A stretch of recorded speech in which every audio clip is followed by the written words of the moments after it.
materi. Terlebih dahulu kita akan perkenalan dulu. Perkenalkan, saya Febri Sarani sebagai moderator. Saya Delawati Anggraini. Saya Muhammad Fauzan. Saya Rifki Mumtaz. Saya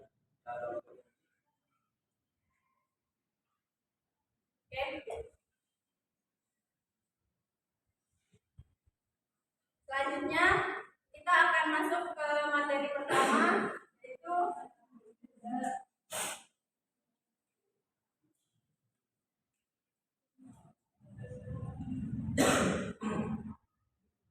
pengertian filsafat yang akan disampaikan oleh Nurul Khofifah.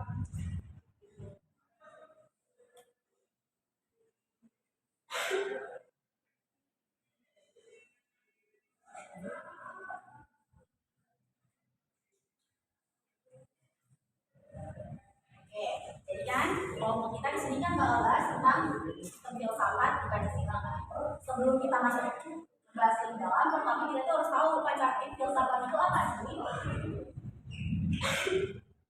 Jadi pengertian filsafat itu ada 5. Yang pertama, arti formal filsafat itu adalah sekumpulan sikap dan kepercayaan terhadap kehidupan dan alam yang biasanya diterima secara tidak kritis. Yang kedua, kalau di arti formal itu filsafat adalah suatu proses kritik atau pemikiran terhadap kepercayaan dan sikap yang sangat dijunjung. Dalam arti komprehensif, filsafat adalah usaha untuk mendapat gambar keseluruhan. Dalam arti analisis linguistik, filsafat adalah analisa logis dari bahasa serta penjelasan tentang arti kata dan konsep. Dalam arti aktual fundamental, filsafat adalah sekumpulan problematik yang langsung mendapat perhatian manusia dan dicarikan jawabannya oleh ahli-ahli filsafat. Terus kenapa sih Pancasila itu dikatakan sebagai sistem filsafat?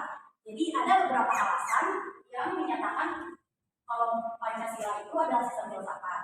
Yang pertama, menurut Purbakti, Pancasila itu adalah sistem filsafat karena merupakan hasil dari perenungan yang mendalam dari para tokoh kenegaraan Indonesia. Hasil perenungan itu semula dimaksudkan untuk merumuskan dasar negara yang merdeka. Selain itu, hasil perenungan tersebut merupakan suatu sistem filsafat karena telah memenuhi ciri-ciri berpikir filsafatan. Jadi karena filsafat ini itu merupakan hasil pemikiran itu setelah diskusi panjang, ada Pancasila, hasil dari diskusi panjangnya. Itu juga salah satu faktor kenapa Pancasila itu dikatakan sebagai sistem filsafat.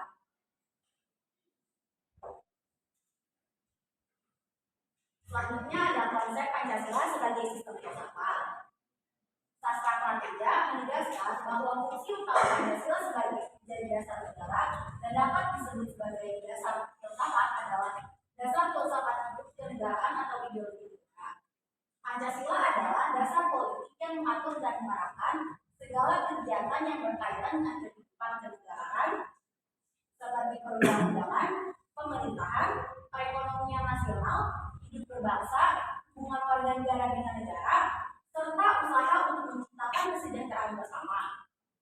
Makanya Pancasila harus menjadi operasional dalam penentuan kebijakan-kebijakan dalam bidang-bidang tersebut dan dalam memecahkan persoalan yang dihadapi bangsa dan negara. Pancasila juga bisa dijadikan sebagai kayak kalau misalnya kita berkonflik gitu, kita bisa menyelesaikan masalah itu dengan Pancasila. Sekarang kita masuk ke materi urgensi Pancasila sebagai sistem filsafat.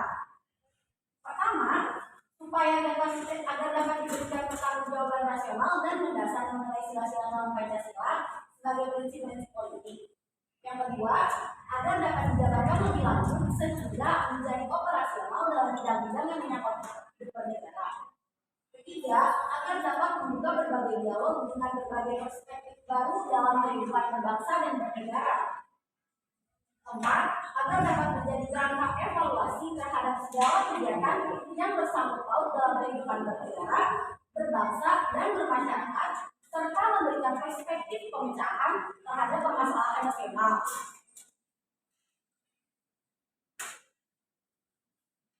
Selanjutnya, kita masuk ke materi alasan diperlukannya kajian Pancasila sebagai sistem filsafat. Pancasila sebagai generikus objektifus artinya nilai-nilai Pancasila dijadikan sebagai objek yang dicari landasan filosofinya berdasarkan sistem-sistem dan cabang-cabang filsafat yang berkembang di negara bagian barat. Misalnya, Notonegoro menganalisis nilai-nilai Pancasila berdasarkan pendekatan substansialistik filsafat Aristoteles, sebagaimana terdapat dalam karyanya yang berjudul Pancasila Ilmiah Populer. Dia karya menyoroti nilai-nilai Pancasila dari pendekatan eksistensialisme religius, sebagaimana yang diungkapkannya dalam tulisan yang berjudul Pancasila dan Religi.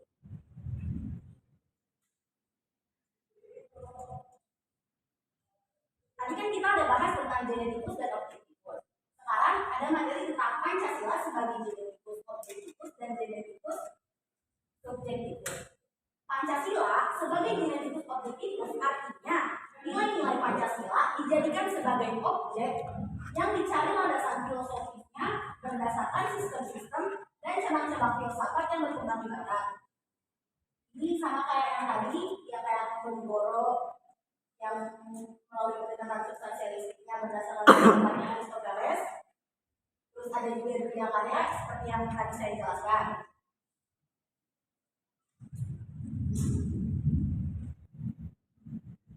Selanjutnya, Pancasila sebagai generikus subjektifus artinya nilai-nilai Pancasila dipergunakan untuk mengkritisi berbagai aliran filsafat yang berkembang, baik untuk menentukan hal-hal yang sesuai dengan nilai-nilai Pancasila maupun untuk melihat nilai-nilai yang tidak sesuai dengan nilai-nilai Pancasila.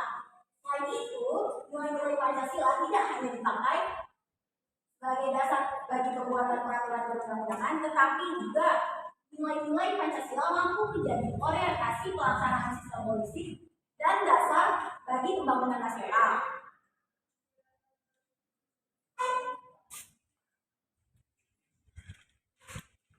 Oke, materi selanjutnya akan disampaikan oleh saudara Eka.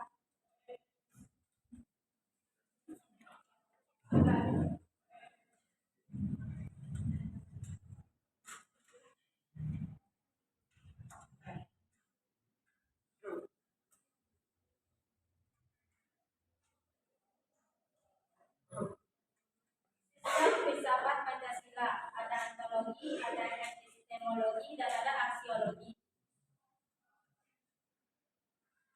Antologi menurut Aristoteles adalah cabang filsafat yang membahas tentang hakikat segala yang ada secara umum sehingga dapat dibedakan dengan disiplin ilmu-ilmu yang membahas sesuatu secara khusus. Adapun epistemologis adalah cabang filsafat pengetahuan yang membahas tentang sifat dasar pengetahuan, kemungkinan, lingkup, dan dasar umum pengetahuan. Adapun aksiologi dan dasar aksiologi Pancasila artinya nilai atau kualitas yang terkandung dalam sila-sila Pancasila. Pertama, mengandung kualitas monoteis, spiritual, kedudusan, dan sakral.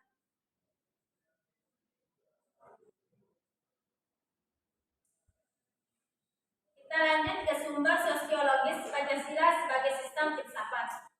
Sumber sosiologis Pancasila sebagai sistem filsafat dapat diklasifikasikan ke dalam dua kelompok. Kelompok pertama, masyarakat awam yang memahami Pancasila sebagai sistem filsafat yang sudah dikenal masyarakat Indonesia dalam bentuk pandangan hidup, way of life yang terdapat dalam agama, adat istiadat, dan budaya berbagai suku bangsa di Indonesia. Kelompok kedua, masyarakat ilmiah akademis yang memahami Pancasila sebagai sistem filsafat dengan teori-teori yang bersifat akademis. Materi selanjutnya akan dibacakan oleh saudara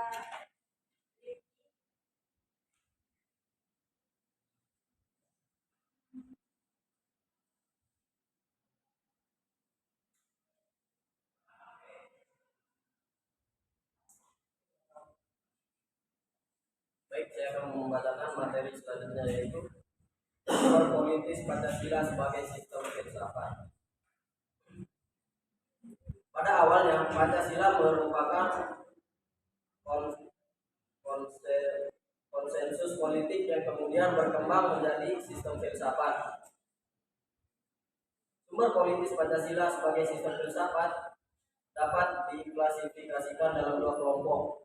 Kelompok pertama meliputi wawancara politis tentang Pancasila sebagai sistem filsafat pada sidang BPKI dan kuliah umum Soekarno antara tahun 1958 sampai 1959 tentang pembahasan sila-sila Pancasila sebagai filosofis, Pancasila secara filosofis.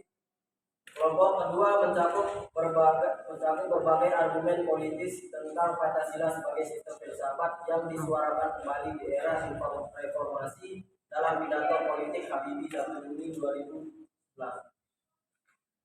Dinamika Pancasila sebagai sistem filsafat.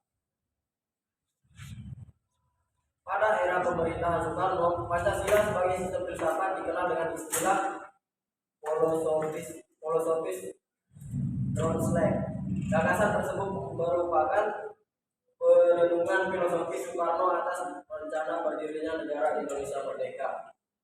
Pada era Soeharto, kedudukan Pancasila sebagai sistem filsafat berkembang ke arah yang lebih praktis. Artinya, filsafat Pancasila tidak hanya bertujuan mencari kebenaran dan kebijaksanaan, tapi juga digunakan sebagai pedoman hidup sehari-hari.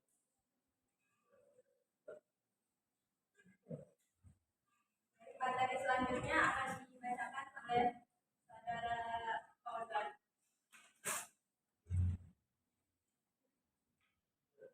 Tantangan Pancasila sebagai sistem filsafat. Ada beberapa bentuk tantangan terhadap Pancasila sebagai filsafat. Muncul dalam bentuk sebagai bentuk yang pertama, kapitalisme, yaitu aliran yang meyakini kebebasan individual pemilik modal untuk mengembangkan usahanya dalam rangka meraih keuntungan sebesar-besarnya. Merupakan upaya untuk menyejahterakan masyarakat. Salah satu bentuk tantangan kapitalisme terhadap Pancasila sebagai sistem filsafat ialah meletakkan kebebasan individual secara berbeda sehingga dapat menimbulkan berbagai dampak negatif seperti monopoli gaya hidup, konsumerisme, dan lain-lain. Kemudian yang kedua, komunisme adalah sebuah paham yang muncul sebagai reaksi atas perkembangan kapitalisme sebagai produk masyarakat liberal. Komunisme merupakan aliran yang meyakini bahwa kepemilikan modal dikuasai oleh negara untuk kemakmuran rakyat secara merata. Salah satu bentuk tantangan komunisme terhadap Pancasila adalah dominasi negara yang berlebihan sehingga dapat menghilangkan peran rakyat dalam kehidupan bernegara.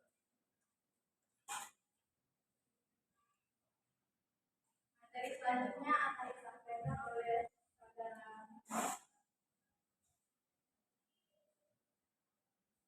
Urgensi Pancasila sebagai sistem filsafat ada tiga.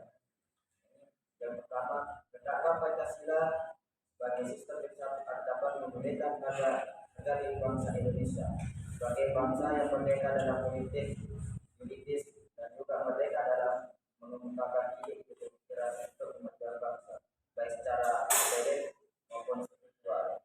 Yang kedua, Pancasila sebagai sistem filsafat membangun alam pemikiran yang berakar dari nilai-nilai budaya bangsa Indonesia sendiri hingga mampu dalam menghadapi berbagai ideologi dunia.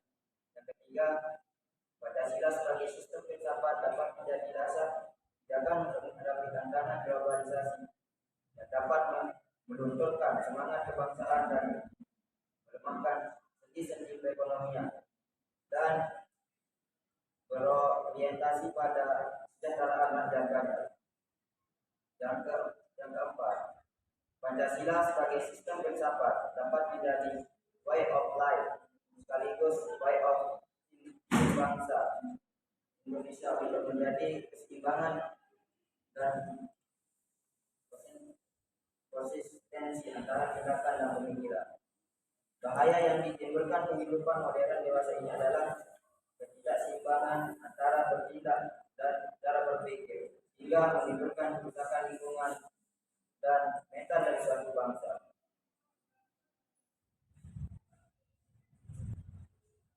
baik untuk yang terakhir